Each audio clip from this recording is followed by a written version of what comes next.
आपको पता है कि यूपीपीसीएस में और यूपीपीएससी में बार बार कम से कम 10 बार ये प्रश्न पूछा है कि मौलिक अधिकारों का संरक्षक कौन है, और दूसरा बार बार पूछा है कि संविधान की आत्मा किस अनुच्छेद को कहते हैं। इन दोनों सवालों का क्यों कहते हैं और किसे कहते हैं, ये दोनों सवालों का जवाब मैं आपको बड़े अच्छे से दूंगा। ये वीडियो से आपको पीसीएस मेंस के लिए बड़े कंटेंट मिल जाएंगे, इस बात के लिए भी आप नोट कर लीजिएगा। तो उसी हिसाब से आज आपको पढ़ना है। शुरुआत करते हैं 1 बाय 1। आर्टिकल नंबर 32 के बारे में आज हम लोग चर्चा करेंगे। मौलिक अधिकारों की ये लास्ट सीरीज है। जब मैं बोलता हूँ मौलिक अधिकार तो याद रखिए, मौलिक अधिकार वे अधिकार हैं कि किसी आदमी के सर्वांगीण विकास के लिए जो अधिकार और स्वतंत्रता इंपॉर्टेंट है वो मौलिक अधिकार है। आमतौर पे ये अधिकार राज्य के खिलाफ एक आदमी को एक्सक्लूसिवली दिए जाते हैं। मतलब एक आम आदमी के पास एक्सक्लूसिव अधिकार है किसके खिलाफ? राज्य के खिलाफ। अगर कोई राज्य या गवर्नमेंट उसका मौलिक अधिकार छीनता है तो वो आदमी सीधे दो जगह जा सकता है, याद रखिए। एक तो सीधा कहाँ चला जाए? Supreme court. दूसरा वो हाई कोर्ट भी जा सकता है। अब सुप्रीम कोर्ट और हाई कोर्ट के बारे में एक सबसे ज़रूरी बात कि एक चीज़ होती है रिट। सुप्रीम कोर्ट भी रिट जारी करता है, हाई कोर्ट भी रिट जारी करता है, लेकिन दोनों में एक अंतर है। सुप्रीम कोर्ट सिर्फ और सिर्फ मौलिक अधिकारों पर रिट जारी कर सकता है। सुप्रीम कोर्ट सिर्फ और सिर्फ मौलिक अधिकारों पर रिट जारी कर सकता है, लेकिन हाई कोर्ट मौलिक अधिकारों के साथ साथ अन्य चीज़ों पे भी रिट जारी कर सकता है। तो एक बात याद रखिएगा, रिट इशू करने के मामले में ज़्यादा अधिकार हाई कोर्ट के पास है, बावजूद कि वो सबॉर्डिनेट है। ठीक, अब यहाँ पे आता है कि हाई कोर्ट आर्टिकल 226 के तहत रिट का वो करता है, इशू करता है, और सुप्रीम कोर्ट आर्टिकल 32 के तहत। सुप्रीम कोर्ट सिर्फ और सिर्फ किस पे करेगा? मौलिक अधिकारों पे। तो आज हम लोग संविधान की आत्मा वाला अनुच्छेद पढ़ने जा रहे हैं। ये बाबा साहब अम्बेडकर ने कहा था, पहली बात याद रखिए। अब चूंकि याद रखिए कि क्यों संविधान इसका मौलिक अधिकारों का क्यों संरक्षक सुप्रीम कोर्ट है, इस बात का जवाब मैं दे दूं।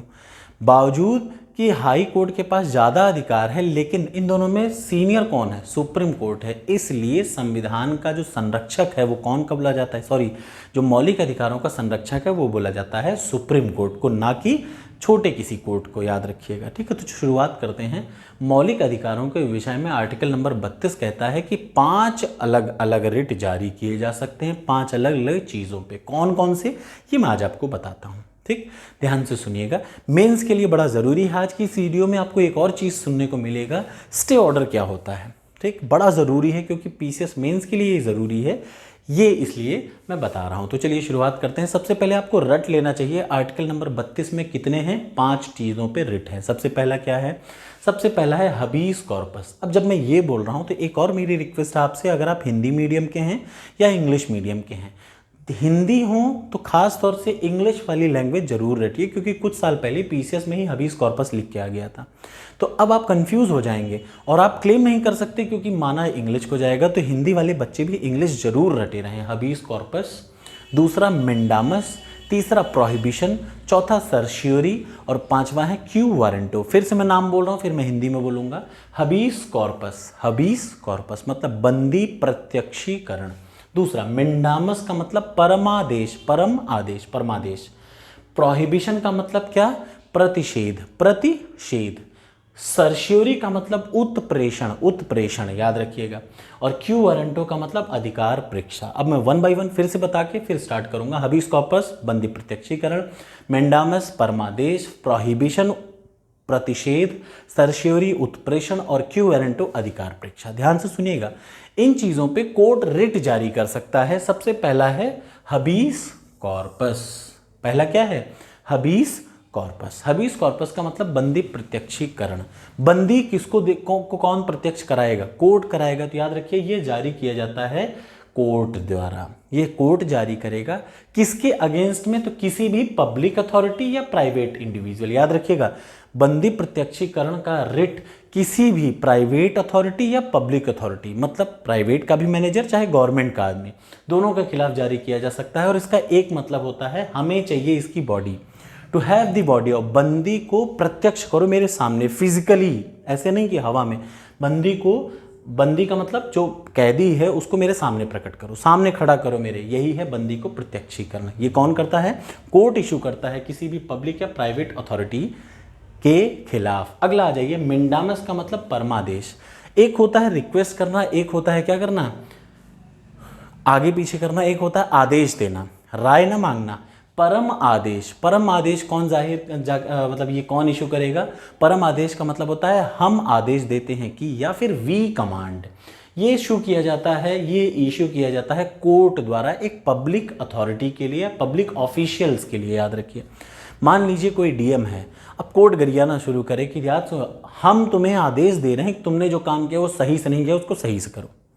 पूछ नहीं रहा है, डांट रहा है या आदेश दे रहा है। याद रखिए, परमादेश का मतलब जब कोर्ट किसी पब्लिक ऑफिसर से, जब कोर्ट किसी पब्लिक ऑफिसर को बोले कि यार हम तुम्हें आदेश दे रहे हैं कि तुम तमीज से काम करो, तुम इस काम को सही से करो, otherwise we will take action against it. तो यही क्या है? परमादेश। परमादेश का मतलब जब कोर्ट किसी गवर्नमेंट ऑफिसर को डांटती है कि तुम इस काम को सही से करो, हम तुम्हें आदेश देते हैं कि तुम अपनी ड्यूटी सही से निभाओ। अरेस्ट करना, पुलिस की ड्यूटी अरेस्ट करनी है तो जाओ अरेस्ट करो, सही से करो। ठीक, तो ये क्या होता है? मेंडामस। आपको पता होगा बार बार आजकल चलता है कोर्ट का, मतलब ऑनरेबल कोर्ट की प्रोसीडिंग, जिनमें कई बार होता है पब्लिक ऑफिसर्स को इस तरीके से कहा जाता है। ठीक, अगला आ जाइए प्रोहिबिशन। अब बार बार पीसीएस मेंस के लिए बड़ा ज़रूरी है क्या? प्रोहिबिशन का मतलब प्रतिषेध, सर्शियोरी का मतलब उत्प्रेषण। प्रोहिबिशन का मतलब होता है प्रतिषेध, हिंदी में बोलते हैं स्टे ऑर्डर। ध्यान से सुनिए, कोई हाई कोर्ट में केस चल रहा है, कोई केस हाई कोर्ट में चल रहा है, तुरंत सुप्रीम कोर्ट कहे कि यार ये तुम्हारे अधिकार क्षेत्र से बाहर है, इसको रोको। कोई चलती हुई कार्यवाही के रोक के अगर ऊपर वाला कोर्ट, जैसे कोई कचहरी में मामला चल रहा, हाई कोर्ट के बाबा स्टे लगा दीजिए, मतलब समझ रहे ना, आपका मामला चल रहा है कचहरी में और आप हाई कोर्ट पहुंच के आपने क्या ले लिया? स्टे ऑर्डर ले लिया कि अब ये मामला हाई कोर्ट देखेगा, ना कि कचहरी, अधिकार क्षेत्र से बाहर है। याद रखिएगा, प्रोहिबिशन का मतलब स्टे ऑर्डर एक लाइन में, प्रतिषेध का मतलब स्टे ऑर्डर। आपने सुना होगा ना, स्टे ऑर्डर ले आए। ये क्या है? कोई आदमी कचहरी में मामला चल रहा था, वो आदमी पहुंचा हाई कोर्ट में कि भैया अब ये मामला यहाँ चलना चाहिए, और हाई कोर्ट ने स्टे ऑर्डर लगा दिया कि अब ये मामला कहाँ चलेगा? कचहरी से लेके वापस हाई कोर्ट में चलेगा। तो चलती हुई कार्यवाही, याद रखिएगा, अगर कोई कार्यवाही चल रही है लोअर कोर्ट में, उसको हायर कोर्ट ले लेता है इस आधार पर कि ये आपके अधिकार क्षेत्र से बाहर है, इसको अब हम देखेंगे, तो उसको क्या कहते हैं? प्रोहिबिशन या स्टे ऑर्डर। ये न्यायिक या अर्ध न्यायिक, न्यायिक का मतलब जैसे सुप्रीम कोर्ट हाई कोर्ट जारी कर दे, हाई कोर्ट कचहरी को जारी कर दे। अर्ध न्यायिक का मतलब सुप्रीम कोर्ट किसी ट्रिब्यूनल को, मतलब प्रशासनिक प्राधिकरण को जारी कर दे। याद रखिए, तो वो भी क्या है? Quasi judicial. एक तो जुडिशियल, न्यायिक या अर्ध न्यायिक, मतलब प्राधिकरण को। ठीक, अगला आ जाइए, मतलब ट्रिब्यूनल को। अगला आ जाइए, सर्शियोरी का मतलब होता है क्या? उत्प्रेषण। ध्यान से सुनिएगा, एक में मामला चल रहा था, डिसीजन नहीं दिया था, कचहरी में मामला चल रहा था, डिसीजन नहीं आया, किसमें? स्टे ऑर्डर में। जो प्रोहिबिशन है उसमें क्या होता है? मामला चल रहा होता है, कभी डिसीजन नहीं आया, अभी कचहरी ने डिसीजन नहीं दिया, बस मामला वहाँ चल रहा है। अब मामला चल रहा है, मामले को हाई कोर्ट ने अपने पास ले लिया स्टे ऑर्डर लगा के। ठीक, एक आदमी ने स्टे ऑर्डर ले लिया और वो मामला आ गया हाई कोर्ट में। दूसरी चीज़ सर्शियोरी का मतलब क्या होता है? सर्शियोरी का मतलब होता है क्वैश करना, मतलब लोअर कोर्ट ने, कचहरी ने निर्णय दिया कि ये गलत है, आप तुरंत ऊपरी वाली कोर्ट में, हाई कोर्ट में गए और हाई कोर्ट ने अपने निचली अदालत के निर्णय को ही क्वैश कर दिया, खत्म कर दिया। या कोई मामला बहुत दिन से कचहरी में लंबित है, डेट नहीं आ रही, हाई कोर्ट उसको अपने पास ले ले। याद रखिएगा, दोनों में यही अंतर है। प्रोहिबिशन का मतलब होता है स्टे ऑर्डर, चलता हुआ केस ले लेना, और दूसरा सर्शियोरी क्या कहता है? सर्शियोरी का मतलब उत्प्रेषण करता है कि नीचे वाली कोर्ट ने डिसीजन दे दिया, एक ऑर्डर दे दिया, उस ऑर्डर को क्या कर देना? खत्म कर देना बड़ी कोर्ट द्वारा। तो याद रखिए, एक में मामला चल रहा होता है, बड़ी कोर्ट ले लेती है, दूसरे में मामले का रिजल्ट आ चुका है छोटी कोर्ट में, उसके बाद बड़ी कोर्ट उसको क्वैश खत्म कर दे, तो वो क्या होगा? सर्शियोरी। और लास्ट आता है क्यू वारंटो, अधिकार परीक्षा। किस अधिकार से तुमने कोई काम किया, किस अथॉरिटी से? याद रखिएगा, किस अथॉरिटी से यह वारंट जारी करता है, किसके लिए? आमतौर पे क्या होता है, याद रखिए, सुप्रीम कोर्ट या हाई कोर्ट इसको तब इशू करता है जब आप चले जाइए किसी आदमी का मकान तोड़ने, तो सुप्रीम कोर्ट पूछता है तुम किस अधिकार से चले गए। याद रखिएगा, जब कोई भी न्यायालय, आपने पहुँचे, आपने किसी की ज़मीन हड़प ली, अब ज़मीन हड़प ली तो सुप्रीम कोर्ट आपसे पूछेगा, अधिकारी से पूछेगा, पब्लिक ऑफिसर से पूछेगा कि भैया किस अधिकार से, अधिकार किस अधिकार से पहुँचे थे मकान तोड़ने तुम, किस अधिकार से पहुँचे तो हड़पने तुम। तो ये क्या है? अधिकार परीक्षा।